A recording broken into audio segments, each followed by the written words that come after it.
కేవలం 7,999 up to 10 kgs వరకు బరువు తగ్గి అధిక బరువు నుంచి వచ్చే ప్రధాన సమస్యలను దూరం చేసుకోండి. ఎందుకు చెప్తా ఉన్నానంటే భారతీయ జనతా పార్టీ ముస్లింలకు వ్యతిరేకం కాదు. ఈబీసీ రిజర్వేషన్ కింద 10% రిజర్వేషన్ పరిధిలో లేనటువంటి అన్ని వర్గాలకు కూడా అందించే ప్రయత్నం భారతీయ జనతా పార్టీ ప్రభుత్వం, మోడీ గారి ప్రభుత్వం చేసింది. ఈరోజు అది క్రిస్టియన్స్ కావచ్చు, ముస్లిమ్స్ కావచ్చు, ఆ 10% రిజర్వేషన్స్ కింద వాళ్ళందరికీ లబ్ధి పొందిస్తున్నాం, వాళ్ళందరికీ అవకాశం కల్పుతున్నాం. కాబట్టి ఈరోజు ఆ రకమైనటువంటి మతపరమైన రిజర్వేషన్స్ కాకుండా ఈబీసీ పేరు మీద అనేక వర్గాలను కూడా ఆలోచన చేసి నరేంద్ర మోడీ గారి ప్రభుత్వము ప్రతి ఒక్కరికి న్యాయం చేసేటువంటి ప్రయత్నం చేస్తూ ఉంది. అందుకే ఈరోజు చాలా పెద్ద ఎత్తున మనం ఉదయం నుంచి కూడా ఈ ధర్నా కార్యక్రమం చేస్తూ ఉన్నాం. ఇది ప్రారంభం మాత్రమే.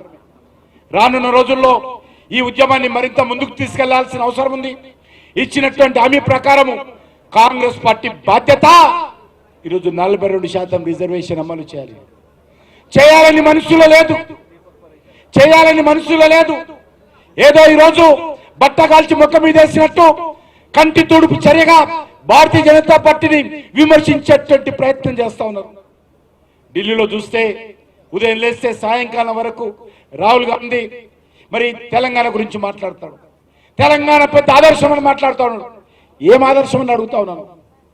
మతపరమైన రిజర్వేషన్స్ ఇవ్వడం ఆలస్యమా? బీసీలకు వెన్నుపోటు పరిచి బీసీలను గొంతుకొస్తేది ఆదర్శమా?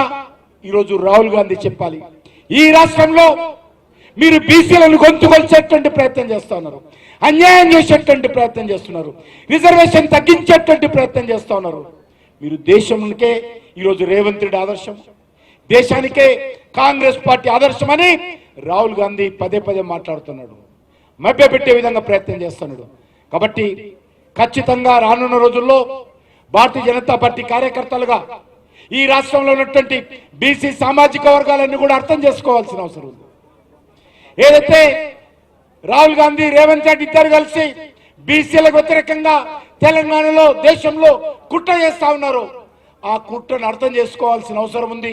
అన్ని బీసీ సంఘాలు నిజంగా బీసీలకు న్యాయం జరగాలంటే, బీసీలకు మేలు జరగాలంటే, బీసీ సామాజిక వర్గాలకు న్యాయబద్ధంగా చట్టబద్ధంగా పైకి రావాలంటే వాస్తవ విషయాలు మాట్లాడాలి తప్ప ఈరోజు మరి రేవంత్ రెడ్డి లేకపోతే కాంగ్రెస్ పార్టీ లేకపోతే రాహుల్ గాంధీ చెప్తున్నటువంటి మోసాలలో మనం పడకూడదని చెప్పి ఈ సందర్భంగా మనయేస్తూ ఖచ్చితంగా 42కు 42% బీసీలకు మాత్రమే రిజర్వేషన్ వర్తించే విధంగా, రిజర్వేషన్ వచ్చే విధంగా తెలంగాణలో ఉన్నటువంటి అన్ని బీసీ సంఘాలు కూడా ఐక్యమత్యంగా పోరాటం చేయాలి.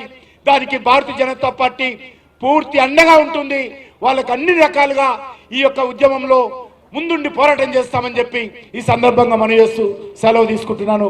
భారత్ మాతాకి జై.